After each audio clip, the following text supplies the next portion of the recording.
এই ভিডিওটাও একটু শেয়ারই করে দিয়ে, কারণ মুরাদনগরের ঘটনায় যে চাঞ্চল্যকর মোড় এসেছে, আমি নিজেও আশ্চর্য হয়েছি যে আমরা কার জন্য কথা বলবো। না, দুইজনে মিলে প্রেম করবেন, তারপরে যদি ধরা খায় তাহলে ছেলের অবস্থা কাহিল হবে, একটা মামলা হয়ে যাবে ধর্ষণের। দর্শক, মুরাদনগরের সেই ঘটনায় চাঞ্চল্যকর তথ্য সামনে আসছে।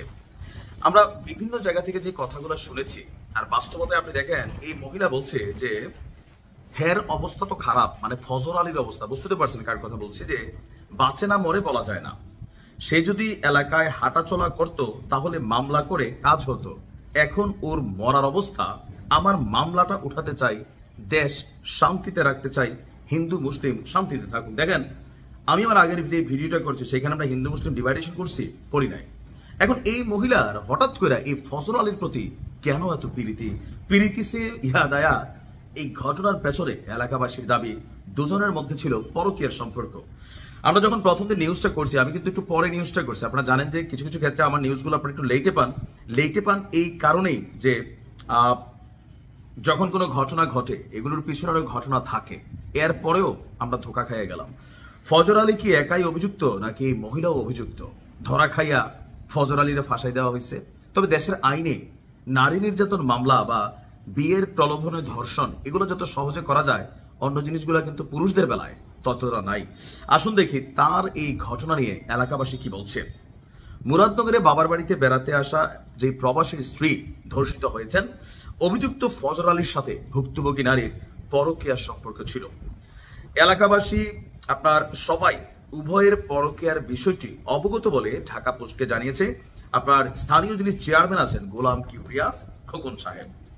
তার মানে ঘটনাটা কি হয়েছে বুঝতেই পারছেন যে দুজনের মধ্যে পরকীয়া ছিল, এর মাঝখানে টাকা পয়সার লেনদেন ঢুকে গেছে।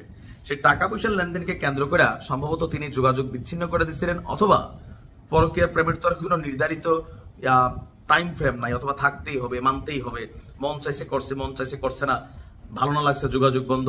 তো এক পক্ষ যোগাযোগ বন্ধ করলে আরেক পক্ষ ভায়োলেন্ট হয়। ঘটনাটা অনেকটা এরকমই। চেয়ারম্যান সাহেব তিনি বলছেন যে স্থানীয় বেশ কয়েকজন মানুষের সাথে তিনি কথা বলেছেন। ওই নারীর সঙ্গে অভিযুক্ত ফজর আলীর পরকীয়া সম্পর্ক চলছে বেশ কয়েক বছর।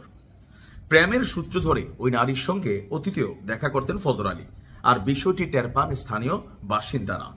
গত বৃহস্পতিবার দিবাগত রাতে পাশের বাড়িতে পূজার অনুষ্ঠান শুরু হয়। ভুক্তভোগী ওই নারীর বাবা মা পূজার অনুষ্ঠানে চলে গেলে ফজর আলীকে তিনি নিজেই ডেকে আনেন।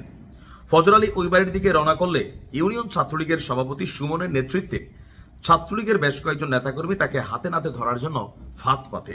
এ সময় ফজর আলী ওই নারীর ঘরে প্রবেশ করলে ছাত্রলীগ সভাপতি সুমন সহ সাবেক আটটি তার সঙ্গীরা তাকে হাতে নাতে আটক করেন। প্রথমে এক পিটিয়ে তার হাত পা ভেঙে দেন। এ সময় ওই নারীকে বিভৎস করে নির্যাতন এবং ভিডিও ধারণ করা হয়, পরে পরিকল্পিতভাবে এটাকে ছড়িয়ে দেওয়া হয়। তার মানে এই যে ব্যাখ্যাটা, এটাই গত 8-10 বছর নিউজ করি, তো এটাই পারফেক্ট।